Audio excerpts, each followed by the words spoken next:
Hey, one of the things I want to talk about today is shifting our language a little bit around surgery or even injury.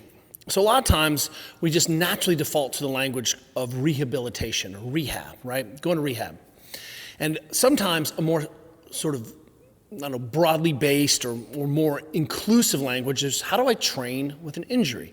How do I train post-surgically? Because what we're always trying to help our movement population, our athletic population, our coach population appreciate is that it's really just a continuum of training all the time and then sort of getting a dose and a response at the other end, right? And what we want to appreciate is that we feel like good rehab really just ends up looking like scaled versions of our more sophisticated elite high performance training, and then vice versa, that how I train kids is still the same way how I'm training adults, same thing I'm focusing on with my elderly athletes or my Olympic athletes, right?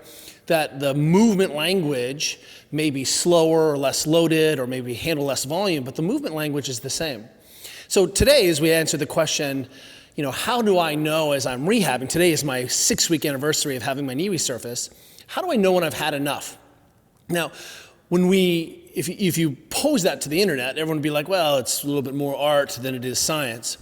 But what we can do is sort of overlay some key concepts here. First of all is that we know, and you can go back into the internet or our channel and see sort of the tissue healing times of why that's appropriate, right? Why at 6 weeks, at 4 to 6 weeks, I'm really starting to see the tissues sort of mature a little bit enough where I can begin to load them a little bit more in terms of just the soft tissue, right? Bones are going to take 3 months to really kind of, person up and become rock solid again. But the soft tissues are really starting to knit up. In fact, normally when we have ACL rehab, for example, we really protect that 4 to 6 week mark because we see that people are starting to feel really good, their soft tissues feeling good, and they just don't have the strength in the system. The tissues are not robust enough. They've not had enough time to really knit together to handle the kinds of loads that our nervous system is ready to put on. Let's protect them a little bit. But here I am, beginning to load my tissues more aggressively. And I mean aggressively, I'm adding some load. I'm adding a little bit more volume, right? I'm being appropriate. I'm still keeping my tempo down. I'm still working on isometrics and layering in the context of certainly positional-based movements, right? But the idea here is I am always working on a hypothesis with my athletes. So hypothesis today is heavy front squat 5x5, and my hypothesis is that your weight, your genetics, your environmental load, that you'll be able to handle this much load without sacrificing your position or without losing breath or being able to stabilize or learning the skill. Well, sometimes what we can then appreciate is that if I'm on the other side and training an injury, then one of the things is that I don't necessarily have the same sort of lagging indicators around when I've had enough stimulus. And typically when an athlete's in the gym and their quality goes down, we start to see them compensate. They're deviating from their primary motor patterns. We're starting to see force production decline. We're seeing power wattage decline. We're seeing the volume start to taper off. Those are all indications that our athletes have met the minimum stimulus for adaptation. Well, when we're training an injury or training post-surgery, what we have to appreciate is that we're layering in tissue tolerance, where we may not have sort of the same sets of cues as a coach that I would normally say, hey, you're done today. You've done enough volume. I'm seeing your adaptation is starting to tank, and what we're starting to see is crap, right? And one of the ways that you can do that is that our athletes may have some discomfort when they're training post-surgery, right? But one of the differences, for example, is that I can be training until something changes. So today I'm on the bike, pushing big gear, trying to make myself connect, right? Get a big pump, and then some really slow tempo front squats at 35 pounds. And just holding the bag there. So working to my available range, right? Things feel safe. I'm going slow enough that the tissues aren't being shock loaded with speed. I feel safe. But all of a sudden, using a model that I stole right from Pavel was, hey, if I need to add volume, I add more sets of 5, right? And so I'm bouncing back and forth between some pull-ups, some bike intervals for a minute, and then these tempo front squats, trying to keep myself training, right? So I'm still working on these other systems. But at about set 7, all of a sudden I notice some new irritability in the tissues. And that irritability tells me, hey, something is changing. I've exceeded my tissue's tolerance, and now my brain is giving me that feedback.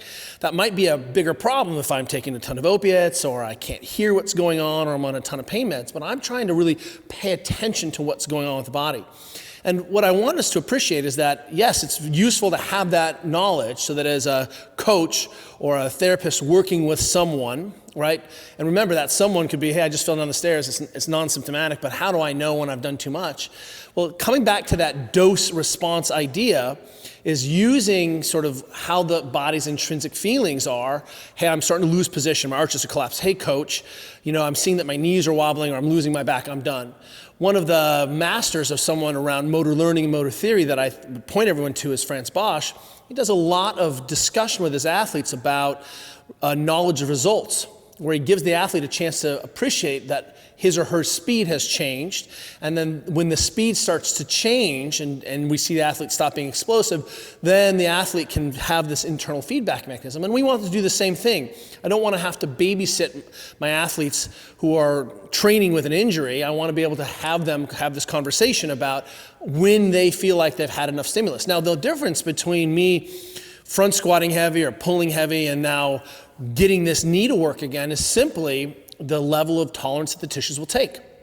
And so in this situation, it's not about force production. It's just that it takes a little bit less stimulus for me to have a change or to exceed that sort of minimum dose requirement to get this going, right? I've got to get some movement. I'm okay with being a little uncomfortable, but that change is a big deal.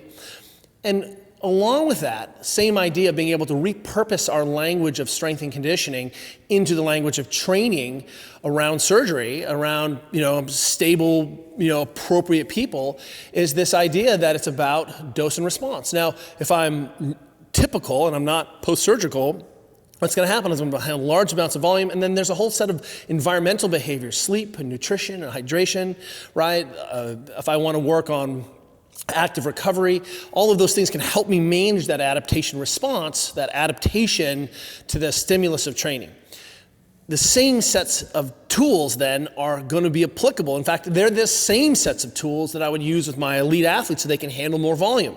So I can actually overtrain them almost and get them back to the state. They can handle almost post-maximal levels of volume because we have such really good ways of helping them manage that adaptation stimulus. So maybe that's not even post-maximal volume. But here, I have to appreciate that my athletes, myself included, are going to end up with a situation where, hey, I have just loaded the tissues, which were prepped and ready to go and warm and da-da-da, and got my movement goal in for the day. And then I have swelling afterwards. And not seeing that swelling as an adaptation error, but part of the process. In fact, it's the same process that my body undergoes under normal training, except it's a little bit more heightened because in this situation, the tissues are regenerating and renegotiating vasculature and lymphatics, right? All of the tissue tolerance systems are not on board. This knee is 47 years old and has well-developed coping strategies. This knee is brand new and is trying to figure it out for the first time.